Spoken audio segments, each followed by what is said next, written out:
suis désolée de vous interrompre, mais nous avons commis une erreur. Ça fait plaisir. Je n'entends pas souvent ce genre de phrase ici. Jake O'Hara a menti sur sa maltraitance. Il s'est auto-mutilé. Qu'est-ce que vous dites? Moi qui t'ai défendu. Pourri, tu vas rôtir en enfer! Monstre! Tu as martyrisé mon fils!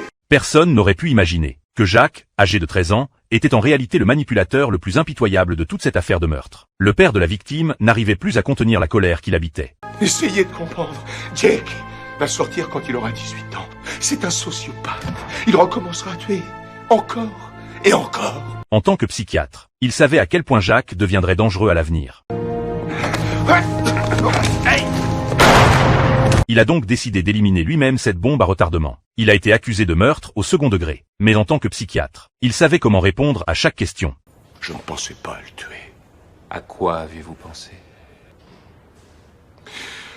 Au visage de mon fils. Quand je l'ai vu à la morgue, ses dernières paroles, je l'entendais pleurer et appeler sa mère.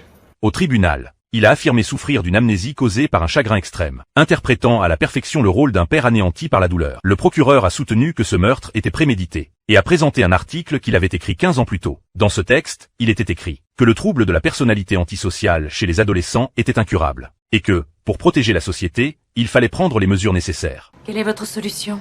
L'incarcération. Jusqu'à la fin de leur vie, c'est ce que je propose. Finalement, le tribunal l'a déclaré non coupable. En sortant du palais de justice, il a tout avoué à l'officier de police. Tout comme Jacques, il avait lui aussi manipulé tout le monde du début à la fin.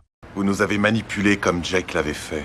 Il y a une énorme différence. Jake aurait recommencé à tuer.